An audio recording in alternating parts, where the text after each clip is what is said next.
dumako na po tayo dito sa impeachment, Impacta, Jablita, Sara.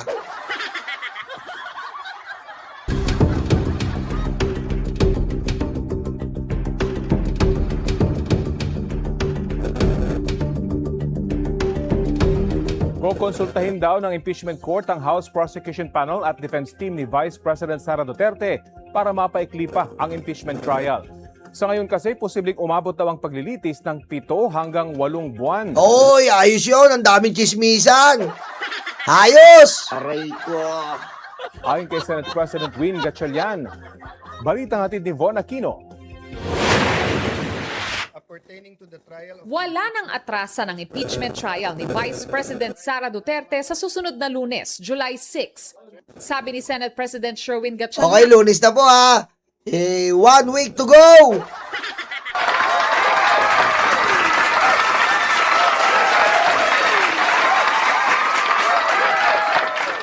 One week to go na po tayo mga kariuma. 1 week to go! Yari na! maglalabas sila ng pre-trial order kaugnay sa pre-trial conference. Magsasagawa sila ng dry run ng paglilitis at ng latag ng seguridad. Naghahanda rin siya sakaling siya ang maging presiding officer. Mga 4 na articles at pinag-aaralan natin yung mga isinumite ng prosecution. Of course, pinag-aaralan din natin yung procedures.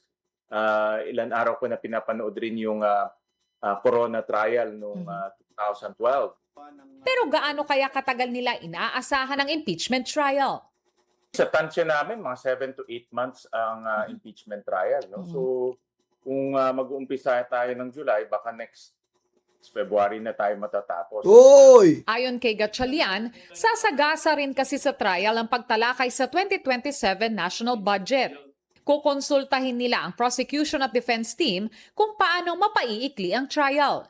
Kung mayroon pang mga, let's say, mga testigo na pwedeng gawin sa isang araw o paiksiyan na lang yung bilang ng testigo, hingi kami ng konsultasyon sa pagitan ng prosecution at ng defense. Sinusubukan pa ng GMA News na makuha ang panig ng depensa kaugnay sa pahayag ni Gatchalian. Grabe, ang tagal nito ha. Very, very good yan. Pero kadalasan po, ano na yan eh. Basta nakitaan natin talaga ng wala na yan. Wala na yan. Basta nakitaan mo na talaga ng obvious na. Alam ka naman itago nyo yan. Kita-kita na ngayon sa social media. Diba? Makikita po natin yan sa mga social media. Aray ko.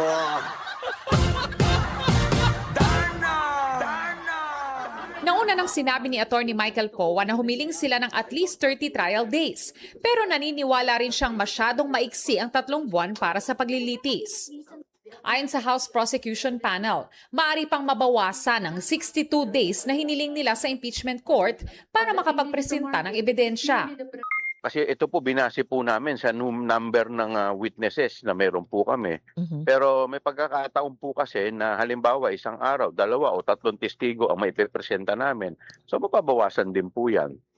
Pwede rin anyang mapaikli pa ang proseso kung iwe-waive nila ang pagpresenta ng mga ebidensya sa iba pang articles of impeachment. Patuloy daw na naghahanda ang House prosecutors anuman ang trial schedule na ilabas ng impeachment court. The House prosecution team will not only abide by the ruling of the court, but will also be ready with the presentation of the evidence that would commensurate the number of days, trial days, which the court will decide on. Paano rin kung sa kasagsagan ng paglilitis, dumalo si Senador Jinggoy Estrada na binubuno ngayon ang 90-day preventive suspension dahil sa kasong plunder at graft. At si Senador Bato de la Rosa na hindi na nagpakita sa publiko mula nang umalis sa Senado noong May 14 at hindi nakapanumpa sa pag-convene ng impeachment court noong May 18. Yung mga ganyan ay titignan na lang natin kung mangyayari yun o hindi. Von Aquino nagbabalita. Wala yan. Anong ano mo dyan? Pag gumatin si Bato, kulong! Aray ko. Yun lang yan eh. Pag gumatin si Bato, kulong! Oh. 'Di ba? Oh, dito na tayo sagot ng prosecution dito sa freedom of speech na pambobong argumento. May panawagan ang dating Davao City Court Sheriff na si Abe Andres matapos makumpirmang kabilang siya sa nais ng House Prosecution Team na maisalang Oh, eto pala si Sheriff, nagsalita na.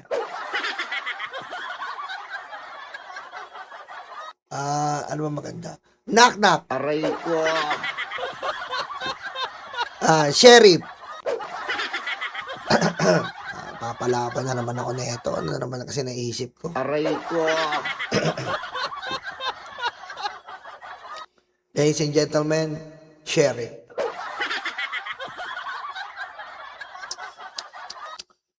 Sheriff, the love we have. Aray ko.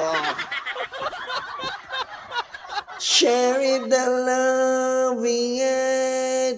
Sana sinapak si Sheriff. Sheriff Warak. Aray ko. Sheriff Warak. Aray ko. Sheriff Warak. Sapa! Aray ko. Sheriff Sapag. Sara sinapak niya. Sheriff. Aray ko. Sheriff Warak. Aray ko. Sheriff Warak. Sheriff Warak. Aray ko. Mo bang maging safe sa tamang tao? Ito ang dapat mong gawin.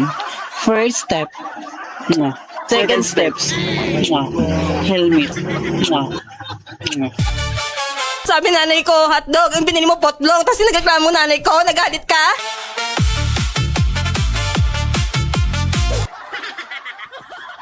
Aray ko. Last na yan, last na yan. Last na yan. sorry. Last na yan. testigo sa impeachment trial Oh. kay Vice President Sara Duterte. Apela nito, huwag siyang idamay sa anumang usaping pampulitika.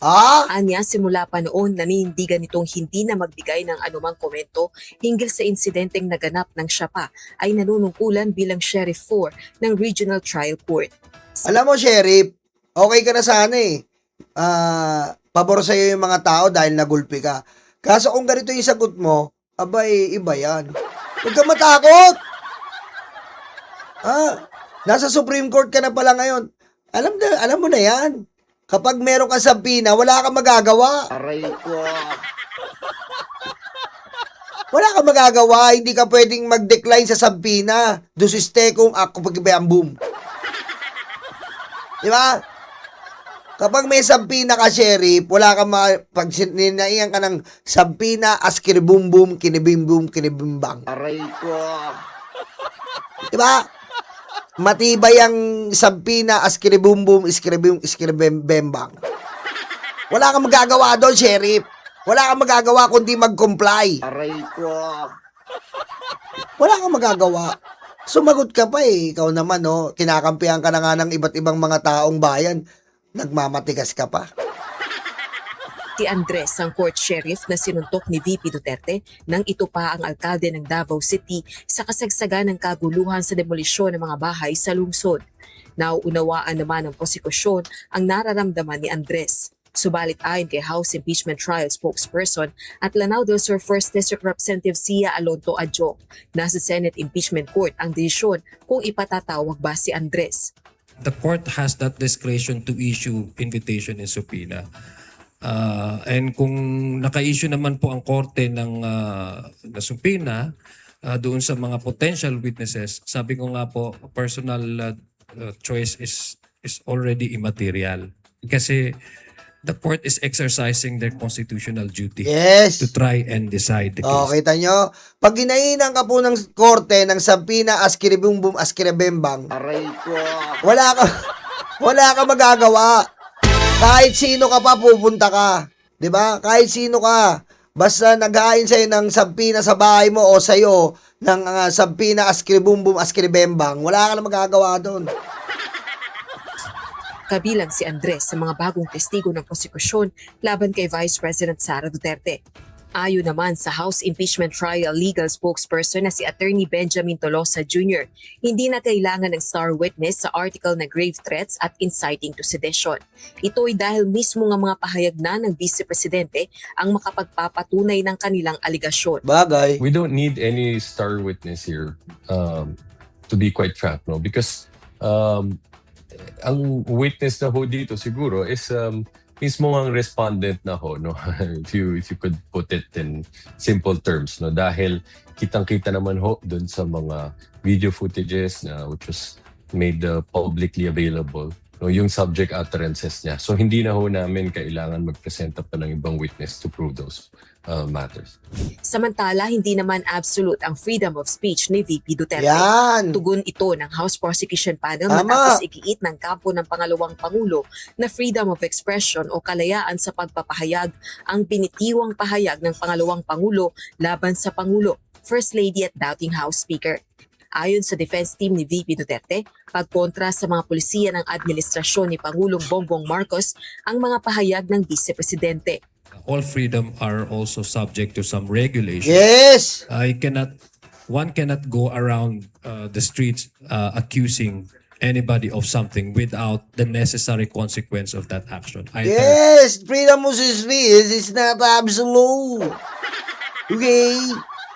Freedom of speech, freedom of expression is not absolute. It must be guided by the Constitution. For example, you're going on the street, okay, talking to your neighborhood and telling them, fuck you, man. Okay, that is freedom of speech. Okay, but this neighbor can accuse you by libel. But if your neighbor, okay, you told your neighbor that I will kill you. My God, that is not a freedom of expression. That is death to the life of your neighbor, motherfucking tape. Okay? There is a difference between freedom of expression, freedom of speech, and death threat. Okay? That is not absolute. You're ignorant DDS, motherfucking tape. Okay? That is included in the Constitution. Okay? If your freedom of expression damaging your emotion, damaging your work, damaging your physical attributes, damaging your resulting to stress, anxiety, and depression, that is motherfucking tape libel. It's not freedom of expression anymore. If that cause a damage into one person, that is libel, motherfucking tape. And if your freedom and if your speech causing a threat to a person, that is a death threat, motherfucking tape.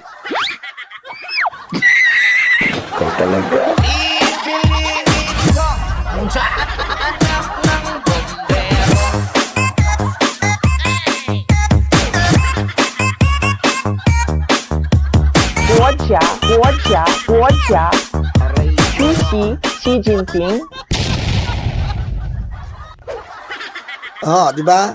Ma'am LB, i-auto-translate nyo na lang po ang yung YouTube. Auto-translate, ha? Putik eh. May nag-comment nga, Boss Nyolo, yung auto-translate o caption, closed caption ng YouTube, nahihilo na sa'yo. Hindi nila ma-convert eh. Hindi ma-convert ng closed caption ng YouTube yung English ko. Hereditary language yan eh, upper higher level. Diretso. verbally or acted upon. In sinabi niya sa presidente, sa unang ginang, no? At saka sa former speakers. I think for someone who has that who enjoys a certain privilege, influence, and following. Yes! We should also take that into consideration.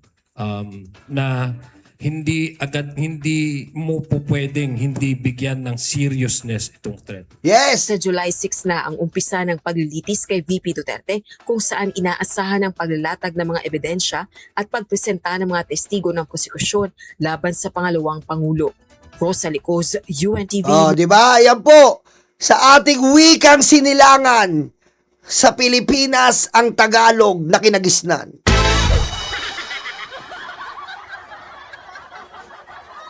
Ang pagsasalita po ay hindi po malayang malaya. Kapag ikaw po ay nagsalita at nagsabi sa iyong kapwa ng pagbabanta, ito po ay ipinagbabawal sa ating bansa. Aray ko. Sapagkat naayon po sa ating konstitusyon at batas, maaari mo sabihin lahat ng iyong nais nang hindi nakakasira ng kapwa. Ngunit kung ito ay nakakasira ng isang kapwa-tao, lumalabag ka na po sa batas ng ating bansa. Aray ko. Dahil ang iyong salita ay ang iyong salita ay parang espada.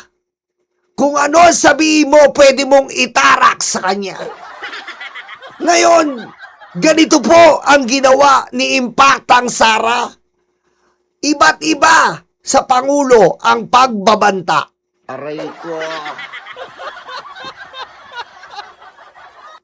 Kaya niya po ito nagawa dahil para siya ang pumalit na leader ng ating bansa.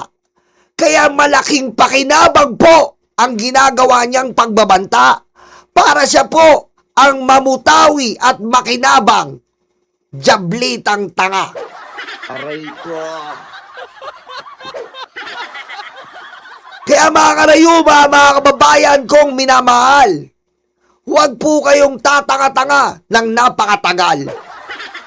Maaari po na kayo'y nagsasalita sa inyong kapwa, pero pwede mo naman daanin ito ng paggalang at naayon sa ating batas. Hindi yung magsasalita ka, napapatayin kita, papatayin ko yon, papatayin lahat kayo. Sa tingin nyo po ba tamang salita yon? Hindi po, mga kababayan, mga karayuma. Aray ko. Sapagkat tayo ay tinuruan po tayo ng wastong asal at gawi. Pero si Sara po, wala pong namumutawi. Sapagkat kanyang sarili at kanyang pamilya pinaniligiran ng demonyong sinisinta. At isa kang vice-presidente, mataas na pangalawa, pero ang ugali mo ay sobra-sobrang demonyeta. At akala nyo, Tagalog lang ang gagawin ko, que me puta, de gracia, nuknukan, demonyita, de Sara, jablita, marcoleta, mi pulgoso, moco, loco. Aray ko.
kita